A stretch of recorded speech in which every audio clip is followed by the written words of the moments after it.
വടകര ജില്ലാ ആശുപത്രിയുടെ ഭാഗമായി പ്രവർത്തിക്കുന്ന ധന്വന്തരി ഡയാലിസിസ് സെന്റർ ട്രസ്റ്റിന്റെ ഫണ്ട് ആശുപത്രി വികസന സമിതിയുടെ കീഴിലാക്കാനുള്ള നടപടികൾക്ക് തുടക്കമായി.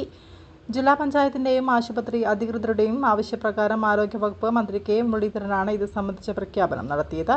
വിഷയത്തിൽ കൂടുതൽ അന്വേഷണം നടത്തി അടിയന്തരമായ റിപ്പോർട്ട് സമർപ്പിക്കാൻ മന്ത്രി കെ രമ MLA ചുമതലപ്പെടുത്തി. റിപ്പോർട്ട് ലഭിച്ചാൽ ഉടൻ ഫണ്ട് പൂർണ്ണമായും ആശുപത്രി HMCയുടെ ഭാഗമാക്കാനുള്ള നടപടികൾ സ്വീകരിക്കുമെന്ന് മന്ത്രി ഉറപ്പു നൽകി. ഇന്ന് ഉച്ചയോടെ വടകര ജില്ലാ ഹോസ്പിറ്റലിൽ മന്ത്രിയുടെ നേതൃത്വത്തിൽ നടന്ന യോഗത്തിലാണ് ഈ തീരുമാനം കൈക്കൊണ്ടത്.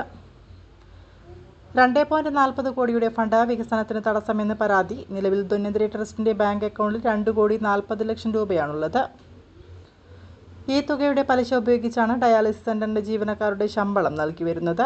എന്നാൽ ഫണ്ട് സ്വകാര്യ ട്രസ്റ്റിന്റെ കീഴിലായതിനാൽ ആശുപത്രിയുടെ മറ്റ് വികസന പ്രവർത്തനങ്ങൾക്ക് ഇത് ഉപയോഗിക്കാൻ സാധിക്കുന്നില്ലെന്ന് ജില്ലാ പഞ്ചായത്തും ഹോസ്പിറ്റൽ ജീവനക്കാരും പരാതിപ്പെട്ടിരുന്നു.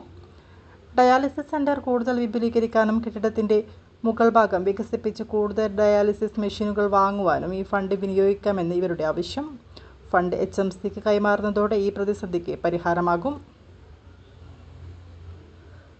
സർക്കാർ ആശുപത്രിയായ വടകര ജില്ലാ ആശുപത്രിയുടെ കീഴിൽ പ്രവർത്തിക്കുന്ന ഡയാലിസിസ് സെന്ററിന്റെ സാമ്പത്തിക കാര്യങ്ങളിൽ സ്വകാര്യ ട്രസ്റ്റിന്റെ ഫണ്ട് ഉപയോഗിക്കുന്നതിലെ വൈരുദ്ധ്യം AGയുടെയും ഇന്റേണൽ ഓഡിറ്റ് വിഭാഗത്തിന്റെയും റിപ്പോർട്ടുകളിൽ ചൂണ്ടിക്കാണിച്ചിരുന്നു. ഇത്തരമൊരു ഫണ്ട് ഘടന നിയമപരമായി നിലനിർത്താൻ കഴിയില്ലെന്ന ഓഡിറ്റ് കണ്ടെത്തൽ കൂടി മുൻനിർത്തിയാണ് ഫണ്ട് പൂർണ്ണമായും ജില്ലാ പഞ്ചായത്തിന്റെ HMCക്ക് കീഴിലേക്ക് മാറ്റാൻ അധികൃതർ തീരുമാനിച്ചത്.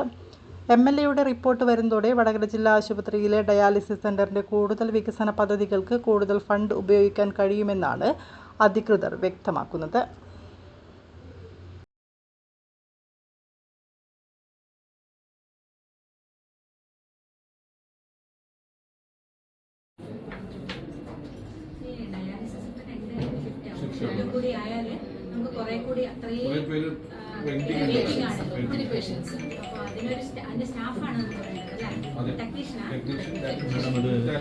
നമ്മൾ പബ്ലിക്കിൽ നിന്ന് ഒരു 3,48,00,000 രൂപ പിരിച്ചിട്ടുണ്ടായിരുന്നു.